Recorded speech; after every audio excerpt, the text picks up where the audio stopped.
Hello Libra, Sun, Moon, Rising, Venus, or Cross Watchers. Ito na po yung reading ninyo sa mga natitirang araw sa buwan na ito hanggang katapusan.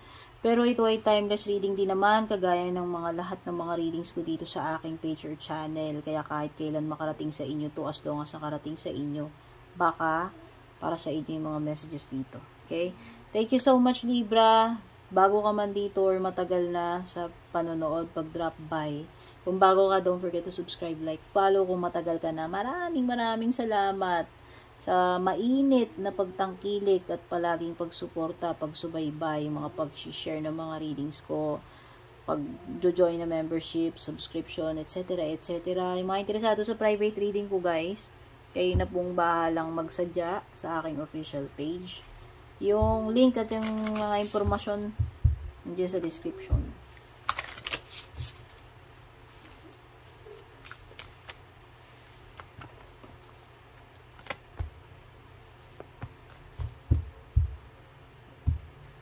Meron kang mga number dito sa card, kaya kung interesado ka sa numerology number, kunin mo na lang yan. Merong 1, number 4, number 17. Wala ko alam sa numerology dear, kaya bahala ka na. Kahit di mo na maalam, research mo na lang siguro online, may mga lilitaw dyan. Okay. Meron ka dito mindfulness, freedom, and shamanic healer. Peaceful presence, quiet mind, moving on and letting go, cleansing and attunement. Meron ka ring love. Wow! Love, Libra. Meron ka ease, change. Yung ganda ng mga cards mo. Ganda. Tignan natin sa love life. Mukhang paparating na yung period ng kapayapaan sa'yo, pagiging kalmado, matiwasay ng mga bagay-bagay. Andyan ang dove, which is the symbol of Holy Spirit, peace, and freedom. So, Libra, this is liberation, peace. Oh, pwedeng ito ay a period ng healing ng mga connections or healing mo. Pwedeng ito ay physical healing, emotional or spiritual healing, or healing ng connections, romantic man yun or not. Andun na yung manunumbalik ng masarap na feeling ng payapa kasi meron ng mga meron ng maire-release dito. Ayan o, meron ditong pag-move on, pagle-let go, o sabi ko nga pagkakaayos, pagkakapatawaran. Yan yun. Ayan no, attunement and cleansing.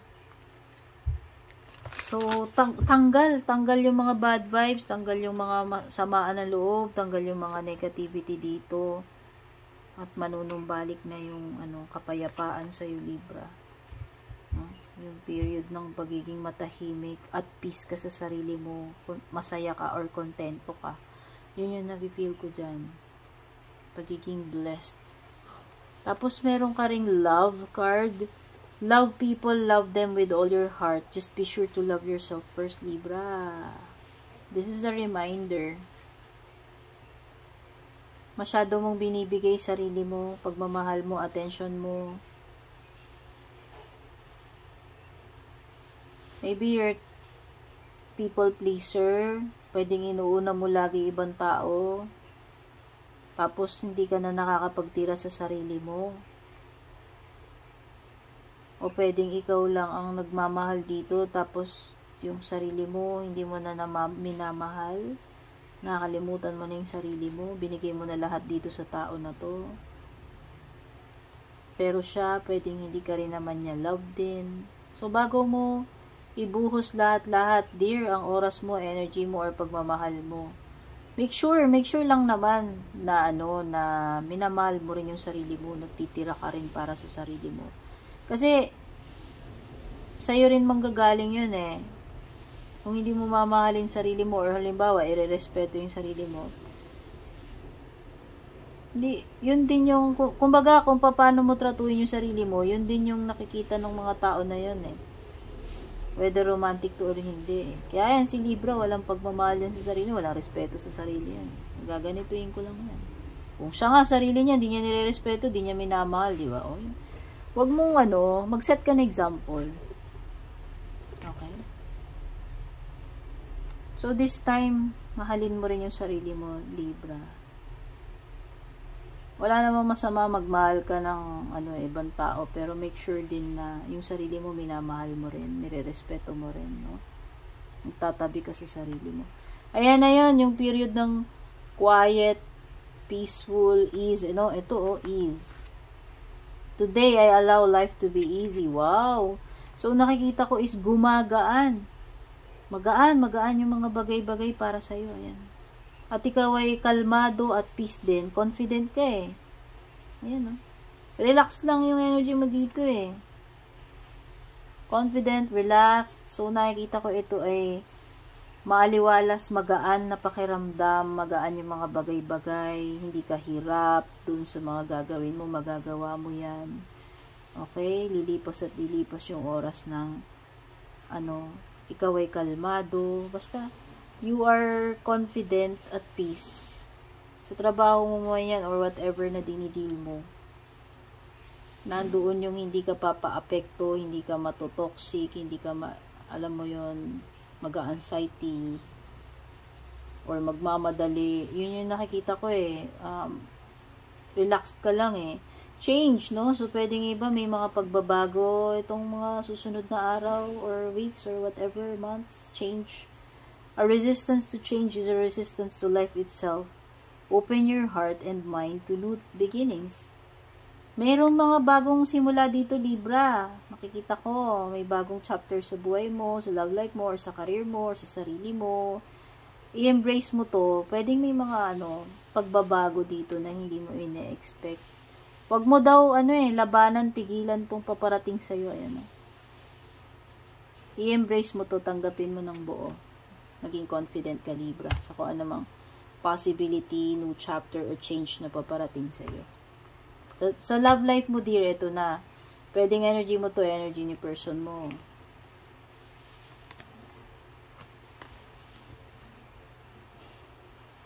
Ako, dear, pwedeng namimili ka dito. Pwedeng may dalawang option ka or may dalawang mai-love sa'yo, nagko-compete para sa'yo, pinag-aagawan ka, or may tagahanga ka, nanunuyo sa'yo, basta. Or meron kang kakompetensya, yan. Either ikaw yung in demand dito na may dalawang nagkakagusto sa'yo or pinag-aagawan ka, or ikaw naman tong nakikipag-agawan or kompetensya about this person. O pwede rin namang may pagpili between dalawang tao rito, whether ikaw yung pinagpipilian dito or ikaw yung dapat mamili. May conquest eh. Parang yung iba dito, ito specific to pwedeng iba dito, pinagpupustahan lang kayo neto. Pinagpupustahan. Isa ka sa option, pinagpipilian, dear. Parang ginawa ka lang mission, alam mo yun, goal, or pinagkakatuwaan, or pinagtitripan. Basta, meron ditong parang parang trophy or achievement lang ginawa kang challenge or whatever, or game, or katuwaan, or basta. Meron kasi ditong parang pustahan lang or pinagpipilian, yun, competition. Pwede rin naman yung mga binanggit ko kanina.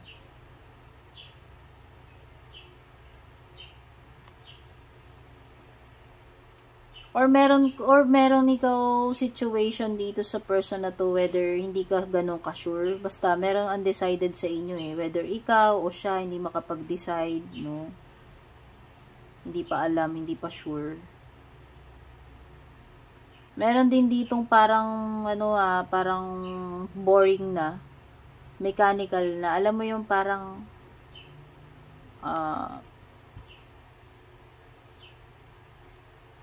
parang muscle memory na lang eh. Alam mo yun yung parang boring na kasi routine palagi nyo nang ginagawa yun. So parang kumbaga kahit natutulog, masasabi mo or magagawa mo kasi nga dahil parang mechanical na siya sa'yo. Parang, ano ba tawag dito? Yung parang matic na eh. Parang nakagawian na. parang wala nang thrill or boring na kasi lagi na lang ginagawa or sinasabi yan. Alam mo yun. Yan. May ganong energy. So, punta na ulit tayo sa ibang pang general messages para sa'yo, Libra. Ito kasi yung sa love. So, ito na yung additional na mga mensahe. General naman ito.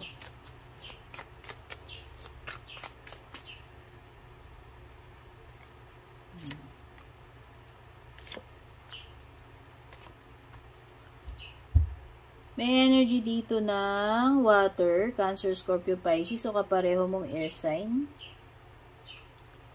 Malakas energy na Aquarius, kung air sign to. Oo, air sign, Aquarius. Tsaka meron ding Earth, Taurus, Virgo, or Capricorn.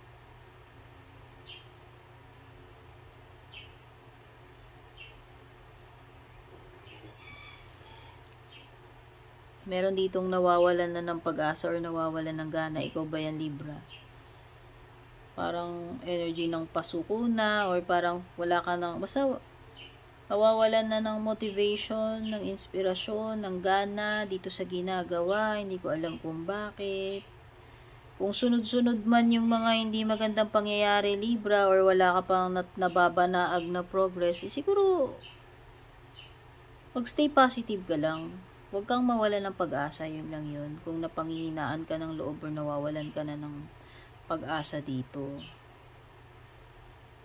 Tandaan mo, habang may buhay, may pag-asa. O halimbawa, ina-expect ninyo is pag-asenso or ganun-ganun. Siyempre, hindi naman, alam mo yun, minsan matagal. Hindi naman na sinasabi ko na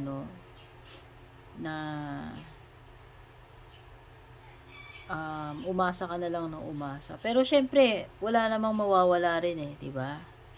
Kung aasa ka. Basta wag naman yung jowa na pinapaasa ka lang ng wala. Iba namang usapan yung Libra. Ito sinasabi ko sa general to. Hindi sa jowa to ha. Sa pag-asa sa buhay to, dear. Iba yun. Pag yung jowa, pinapaasa ka, iba yun. Wag na. Pinapaasa ka na nga lang, hindi ba? So, hindi yun. Exempt, iba yun. Ibang usapan yun. Pinag-uusapan ko dito is ibang bagay. Sa buhay specific or sa pangarap mo or sa pamilya mo or sa trabaho mo, basta. Nakikita ko kasi na magiging stable ka rin, kaya huwag kang mag-give up dito. Huwag mawala ng pag-asa. Always think positive. Gawin mo lahat ng kaya mo. Basta gawin mo lang yun. Nakikita ko kasi dito may something lang na mabagal bago mangyari or dumating sa'yo bago ka mag-succeed or maging stable. Pero kinakikitaan ko ng stability, yes. You have the King of Pens dito. So, ano man yung pinag-uusapan natin, negosyo man yan, career mo, no? Ano man ito, magiging stable din yan. Okay? Kaya huwag kang mag-give up, huwag mawala ng pag-asa dito. Kasi nagiging nega yung energy mo eh. Baka ngayon yung ma-attract mo, kaya iwasan mo yun. Siguro meron ding importanteng decision to make, Libra, or meron some kind of problem or situation na kailangan mong i-analyze, i-solve. Pero nakikita ko makakaisip ka ng solution dito, no? Wag mong pairalin muna yung emotion mo dito. Ang pairalin mo dito is yung logic para mag-succeed ka dito sa situation na to. It could be na merong bagay na problem or situation na masosolve ka. Ma-analyze ka. Okay? Sabihin na natin, parang may puzzle tapos na-solve mo. Nahanap mo yung solution. Okay? Yung formula. Wow, nakita ko dito is parang, ewan ko, may celebration pero may postponement or may makakancel. Or kung meron kang mga in-expect na tao dito, sasabihin nila, gagawin nila, sisipot sila. Baka yung isa dito hindi sisipot. Basta may some kind of delay or hassle pagdating dito sa party or celebration or get together, reunion, pagkikita. Or merong isa na parang, ine-expect nyo makiki-chip in or makiki-contribute. Biglang hindi nag-ambag or hindi nag-show up. Alam mo yun. So, yun yung mga na-pick up ko sa'yo, Libra. Sana makatulong sa itong reading. Take care. God bless. Babush.